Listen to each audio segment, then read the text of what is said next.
नमस्कार दोस्तों, आपका स्वागत है। आज हम बात करने वाले हैं पुनर्जन्म के फ़ायदों के बारे में। इसके पहले वीडियो में हमने बात की थी पुनर्जन्म के आखिर नुकसान क्या होते हैं, आत्मा पर कितना बुरा प्रभाव पड़ता है जन्म का किसी, और उसका किस तरीके से उससे नुकसान होता चला जाता है, उसको हमने एक भाग में देखा।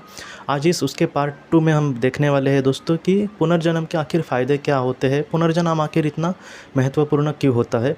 पुनर्जन्म ज़्यादातर इसलिए महत्वपूर्ण होता है दोस्तों क्योंकि आत्मा को एक ही वक्त में वो सारी चीज़ें नहीं कर सकती। जैसे मोक्ष ये आत्मा का डेस्टिनेशन है, वहाँ पर उसको जाना है, मतलब अब उसका जो आखिरी स्थान है वो है। तो उसके लिए जाने के लिए उसको पुनर्जन्म की ज़रूरत पड़ती ही है ताकि वो अपने आप में विकास करे और वो मोक्ष की तरफ चली जाए। तो इस वजह से पुनर्जन्म उसके लिए महत्वपूर्ण बन जाता है। हमें कोई एक काम दिया गया, वो बहुत ही बड़ा काम है, लेकिन वो हमारे लिए बहुत महत्वपूर्ण है। उस काम से बड़ा हमारे लिए कुछ भी नहीं है समझो। तो वो मैं एक ही झटके में नहीं पूरा कर सकता, एक ही दिन में पूरा नहीं कर सकता। तो मैं क्या कहूँगा कि मैं जैसे मुझे पॉसिबल होता है मैं वैसे दिन भर इसमें काम करने की कोशिश करूँगा। जो बाकी का काम बचा है वो मैं अगले दिन में करूँगा। इस तरीके से जितना हो सके जल्दी से जल्दी उस काम को मैं पूरा करने की कोशिश करूँगा। तो इस तरीके से हम पृथ्वी पर कहेंगे। तो वैसा ही ये जो मोक्ष का काम है, जो एक मोक्ष का आखिरी हमारा जो जाने का स्थान है, उसके लिए हमें अलग अलग जन्म लेने पड़ते हैं। तो इस वजह से पुनर्जन्म ये हमारा इस तरीके से काम करता है कि हम आत्मा का किस तरीके से विकास करें, आत्मा ने किन चीज़ों को सीखने का मतलब अब ठाना है, और उस सीखने वाली चीज़ों को वो अलग अलग जन्म में उस पर काम करेगी और एक दिन वो बहुत ही अच्छे से इन सारी चीज़ों में सफल हो जाएंगी। तो ये सबसे बड़ा इसके लिए इम्पोर्टेंट है और इसके लिए हम बार बार पृथ्वी पर आते हैं। पुनर्जन्म का सबसे बड़ा फ़ायदा ये है दोस्तों कि पुनर्जन्म में अधूरी चीज़ कोई भी नहीं रहती। समझो मैंने आज इस जीवन में किसी को खोया है तो वो हमेशा के लिए नहीं खोया है। पुनर्जन्म में फुल स्टॉप नाम की कोई भी चीज़ नहीं है। हाँ, ये जन्म मेरा दुखी हो सकता है, मैं बहुत दुखी हो जाऊँ, लेकिन बहुत ज़्यादा चांसेस है कि मैंने जिसको खोया है वो अगले जन्म में मुझे मिले। अगले जन्म या वो लोग मतलब मुझे ज़्यादातर स्पिरिट वर्ल्ड में ही मिलेंगे, आत्मलोक में।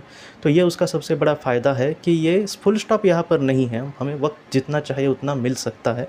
समझो किसी खोने की बात नहीं करता, समझो मेरा कुछ सपना है कि मैं अपने जीवन में कुछ ये करूं, तो ऐसे वक्त में इस जीवन में मैं समझो पूरा नहीं कर सका, मेरे सामने कुछ ऐसी परिस्थितियां आई जहां पर मैं इसको पूरा नहीं कर सका।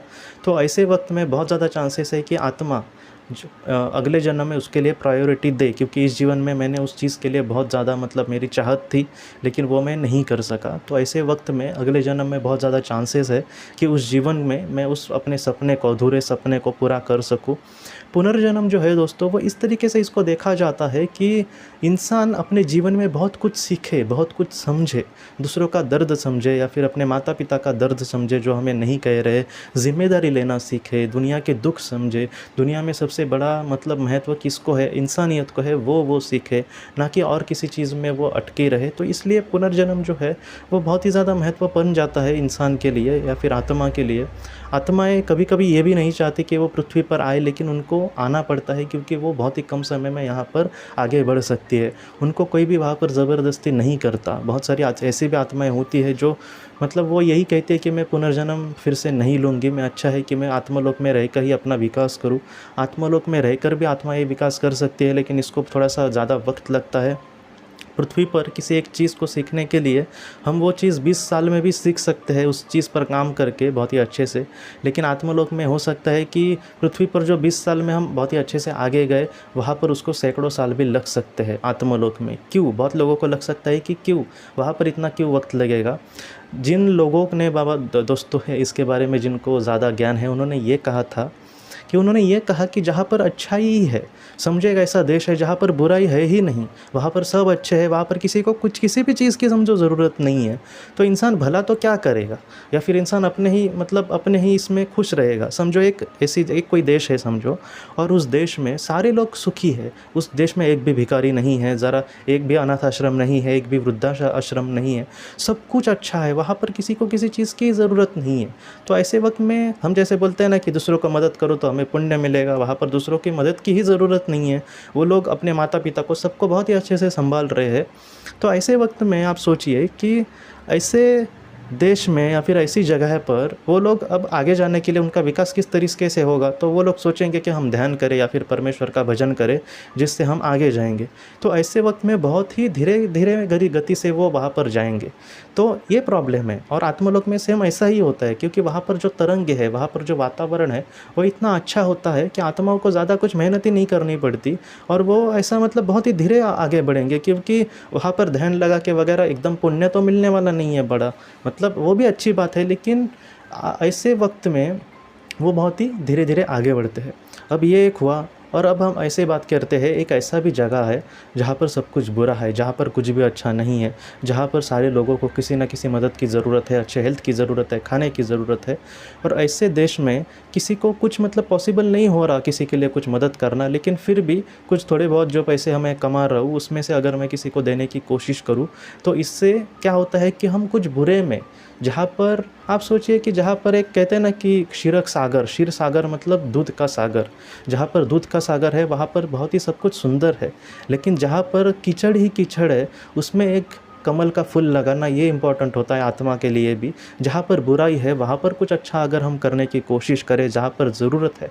आज भी मुझे कुछ लोग कहते हैं कि हम किसी अपने के नाम पर, जो आज हमारे साथ नहीं है, उसके नाम पर अगर कुछ दान करें तो उसको उसका फल मिलेगा क्या।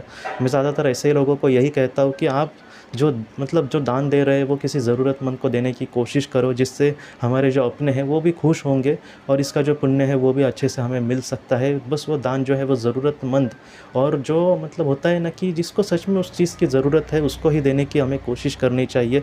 मतलब क्या कि जहाँ पर ज़रूरत है और जहाँ पर बहुत ही इम्पोर्टेंट है वो चीज़ उनके लिए, तब हम कुछ करने की कोशिश करें तो ऐसे वक्त में हमारा जो विकास है वो बहुत ही ज़्यादा और बहुत ही जल्द हो सकता है। तो ऐसे वक्त में इसलिए इम्पोर्टेंट हो जाता है कि वो नेगेटिविटी में कुछ बुरा, नेगेटिविटी में कुछ अच्छा करने की कोशिश करे। तो इसलिए पुनर्जन्म, ये सारी जो चीज़ें हैं वो इसलिए महत्वपूर्ण बन जाती है। बहुत लोग आज भी कहते हैं कि हम पृथ्वी पर आएंगे नहीं। सच में आपको कोई ज़बरदस्ती नहीं करेगा, वहाँ पर ऐसा कुछ भी ऐसा नहीं है कि चले जाओ तुम्हें पुनर्जन्म लेना ही पड़ेगा, ऐसा कुछ नहीं। जब हमारे मन की तैयारी हो जाएगी तभी आत्माएं यहाँ पर आती है। और ये सारी जो चीज़ें जैसे हमारे जीवन में दुख का सामना होना वगैरह, वो आखिर हमारे साथ क्यों हुआ या फिर हमारे सामने इतना बड़ा दुख क्यों आया, इसका भी जवाब हमें एक दिन मिलेगा। लेकिन इस जीवन में हमें जितना हो सके इन सारी चीज़ों का सामना करके आगे बढ़ना होगा। इन सारी चीज़ों का अगर सामना हमने अच्छे से किया तो हमारे मार्गदर्शक आत्मा जो है वो हम पर बहुत ही खुश हो सकती है और वो हमें यह बताएगी बाद में कि हम कितने स्तर बहुत ही अच्छे आगे गए हैं, या फिर किसी ने अगर बहुत ही अच्छे से अपना काम किया तो वो एक लोग भी डायरेक्टली ऊपर जा सकता है। तो इस तरीके से जो पुनर्जन्म है दोस्तों, उसका फ़ायदा यही है कि हम बहुत ही अच्छे से काम करें। जो काम अधूरा है, जो मुझे करना था लेकिन मैं नहीं कर सका, मैं ज़रूर उसको कंटिन्यू कर सकूँगा। मेरे किसी सपने को मैं पूरा नहीं कर सका तो उसको भी मैं बहुत ही अच्छे से पूरा कर सकूँगा। तो इस तरीके से ये जो सफ़र है आत्मा का और इंसान का, वो इस तरीके से एक दूसरे के साथ चलता रहता है। इसमें हमें एक्सपेक्ट नहीं करना है कि मुझे कुछ बड़ा चाहिए, बस हम अपने से एक्सपेक्ट करें कि मैं कुछ अच्छा करूँगा और उसका फल दोस्तों आत्मलोक में और बहुत ही अच्छे से मुझे मिले। इस तरीके से हम अपने जीवन में जिए, स्थितप्रज्ञ अगर होकर हम जिए तो बहुत ही कम समय में हम अच्छा विकास कर सकते हैं। तो इस तरीके से हमें पुनर्जन्म को देखना होगा कि ये जो काम है, आज मेरे साथ सामने जो पल है वो मुझे किसी ने काम दिया है मेरी आत्मा के लिए, अपने विकास के लिए, और उस काम को मैं बहुत ही अच्छी से बखूबी से अगर निभाऊंगा तो मेरे आत्मा का विकास जो है वो बहुत ही अच्छे से हो जाएगा। और इस तरीके से मैं अपने जीवन में आखिरी मौके तक, आखिरी सांस तक बहुत ही अच्छे से मैं इसके लिए प्रयास करूंगा। इस तरीके से हमें विचार करके दोस्तों हमें जीवन में आगे बढ़ना होगा।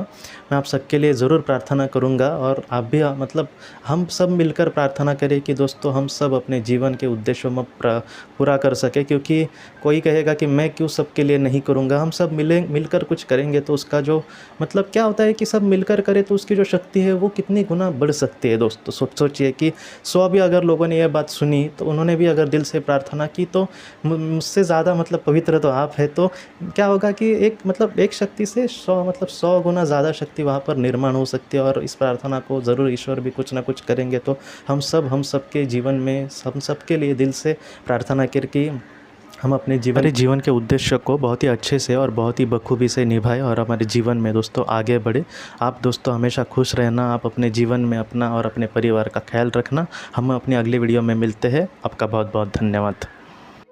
ज़िंदगी की रोशनी ये एक कंसल्टेंसी है जो ऐसे लोगों को मदद करने की कोशिश करती है जिन्होंने किसी अपने को खोया है या फिर जो लोग अपने जीवन में बहुत ही ज़्यादा दुखी है। जो लोग इस संस्था के साथ जुड़ते हैं उनको इस विषय की किताबें और जानकारी भेजी जाएगी। इसके साथ साथ जो लोग पास्ट लाइफ रिग्रेशन थेरेपिस्ट के पास नहीं जा सकते, अगर वो घर पे अभ्यास कर सके, इस वजह से उनको पास्ट लाइफ रिग्रेशन की ऑडियोज़ भी भेजी जाएगी। और इसके साथ साथ ध्यान में एकाग्रता बढ़ाने के लिए कुल मिलाकर 5 ऑडियोज़ भी उनको भेजी जाएंगी।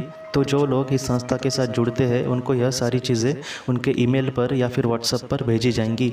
अगर आपको इस संस्था के साथ जुड़ना है तो कृपया इस नंबर पे व्हाट्सएप करें।